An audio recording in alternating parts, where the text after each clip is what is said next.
नमस्कार। आज हम वार्षिक परीक्षा 2023-24 के कक्षा 9 का हिंदी का पेपर देखेंगे। जो अगर आपके एग्ज़ाम नहीं हुआ है तो आप उसको इस पेपर को शुरू से लगाकर अंत तक जरूर देखें, ताकि आपके एग्ज़ाम में अच्छे से अच्छे नंबर आए और पेपर का पैटर्न पता चले कि इस टाइप के क्वेश्चन आएंगे। तो चलते हैं पेपर की तरफ। यह पेपर 3.25 घंटे का रहेगा और 100 नंबर का रहेगा। खंड अ, निम्नलिखित आपत्ति गद्यांश को पढ़कर बहुवैकल्पिक प्रश्नों के उत्तर दीजिए। आपको ये गद्यांश पढ़ना है और क्वेश्चन के आंसर देने हैं। श्रद्धा की सामाजिक विशेषता है, इस प्रकार इस गद्यांश से आपको ढूंढकर इसका आंसर देना है।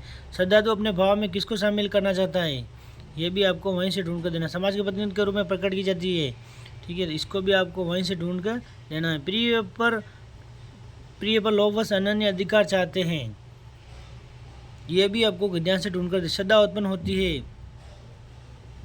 श्रद्धा और प्रेम में किसका अधिक महत्व है, तो दोनों का समान महत्व है। आप इस गद्यांश से ढूंढ कर दे सकते हैं क्वेश्चन के आंसर। उपयुक्त गद्यांश का सूचित शीर्षक है श्रद्धा और प्रेम भाव।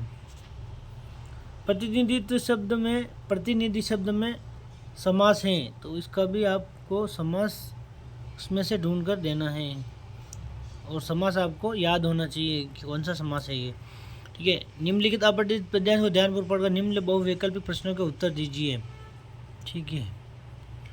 हे ग्राम देवता नमस्कार, सोने चांदी से नहीं किंतु तुमने मिट्टी से किया प्यार। हे ग्राम देवता नमस्कार, तुम जन मन के जिनायक हो। तुम हंसो की फूले फले देश, आओ सिंहासन पर बैठो, यह राज्य तुम्हारा है अशेष।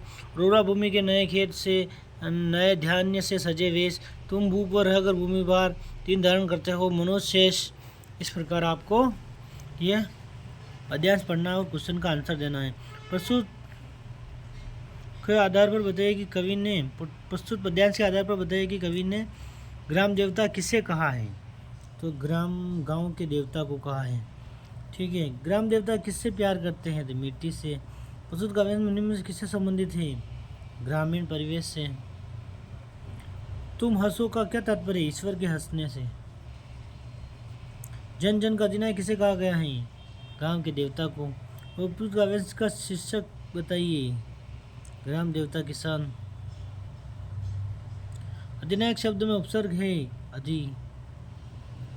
इसी प्रकार उपयुक्त गद्यांश में से किसी एक की सप्रसंग व्याख्या करनी है आपको। अथवा दे रखा है, तो चाहे आप पहले वाला करो या फिर ये वाला करो, ठीक है। इसी प्रकार घ में है, उपयुक्त पद्यांश में से किसी एक की सप्रसंग व्याख्या करनी है। ये दो पद्यांश दे रखे, मेघ आए बड़े बन ठन के सवरा के, आगे आगे नाचती गाते बाहर चली, दरवाजे खिड़कियाँ खुलने लगी, गली गली पहुना क्यों आए हो गांव में शहर के, मेघ आए बड़े बन ठन के सवर के। अथवा हम दे रखा है, चट दबा कर चोस में नीचे गले में डालता है। तो इस प्रकार आप इसमें दोनों में से ये करना है आप, या तो आप ये करो या ये करो, इसके सब प्रसंग व्याख्या करनी है। ड, रिक्त स्थानों की पूर्ति। प्रतिक्षण शब्द में उपसर्ग है, तो इसका सही आंसर हो जाएगा प्रति। दुरात्मा का योग होता है दुरात्मा। प्रत्यय होता है शब्दांश। मरियल शब्द में प्रत्यय है यल। महान मांत्र और मांत्र शब्द की अवस्था है विशेषण। परसक कहते हैं कारक चिन्हों को। बच्चे पढ़ रहे वाक्य में विधेय है पढ़ रहे हैं। भोजन चक्षु शब्द का है परिवाच्य आँख। मुहावरे का अर्थ लिखिए, आँख लाल होना, गुस्से से देखना, कच्चा चिट्टा खोलना, भेद खोलना। श्रुति समान समास सम भिन्नार्थक शब्द लिखिए, अनल का आग, अनिल का पवन। विलोम शब्द लिखिए, साकार का निराकार, उत्थान का पतन। विशेषण किसे कहते हैं, जो शब्द संज्ञा सर्वनाम की विशेषता बताते हैं उसे विशेषण कहते हैं। निम्नलिखित अति लघुरात्मक प्रश्नों के उत्तर दीजिए। छोटी बच्ची को बैलों के प्रति प्रेम क्यों उमड़ आया, तो ये आपको क्वेश्चन का आंसर